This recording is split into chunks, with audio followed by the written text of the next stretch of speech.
السلام علیکم ناظرین، میں امید کرتا ہوں آپ جہاں کہیں بھی ہوں گے اللہ کے فضل و کرم سے خیریت سے ہوں گے۔ احادیث شریف کے سلسلہ کی حدیث نمبر 14 پیش خدمت ہے۔ نبی کریم صلی اللہ علیہ وآلہ وسلم نے ارشاد فرمایا، میری امت میں عنقریب ایک فتنہ برپا ہوگا۔ لوگوں نے پوچھا کہ یا رسول اللہ صلی اللہ علیہ وسلم، ہم اس فتنہ سے کیسے نجات حاصل کریں؟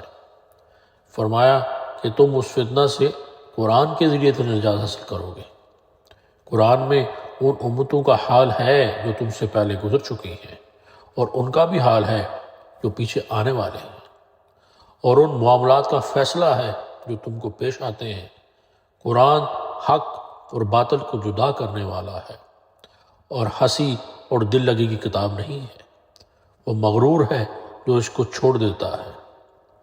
مسلمانوں، قرآن خدا کی مضبوط رسی ہے، وہ دانائی کی باتوں کا مجموعہ ہے، وہ نجات کا سیدھا راستہ ہے۔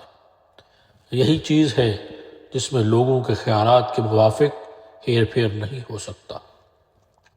اس کے مطالعہ سے عالموں کا جی نہیں بڑھتا، لوگوں کی زبانیں اس کو مشکوک نہیں کر سکتی۔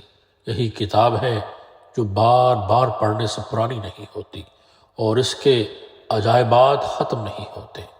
جو آدمی اس کتاب کے موافق کہتا ہے وہ سچ کہتا ہے، اور جو آدمی اس کے موافق فیصلہ کرتا ہے وہ انصاف پر ہے، اور جو آدمی اس پر عمل کرتا ہے اس کو ثواب دیا جاتا ہے، اور جو آدمی کو اس پر عمل کرنے کی ہدایت کرتا ہے وہ ان کو سیدھے راستے پر چلاتا ہے۔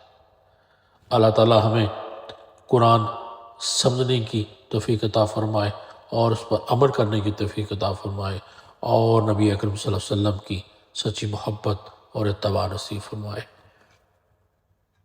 اپنا بہت خیال رکھیں اور مجھے بھی دعاؤں میں یاد رکھیں۔ اللہ حافظ۔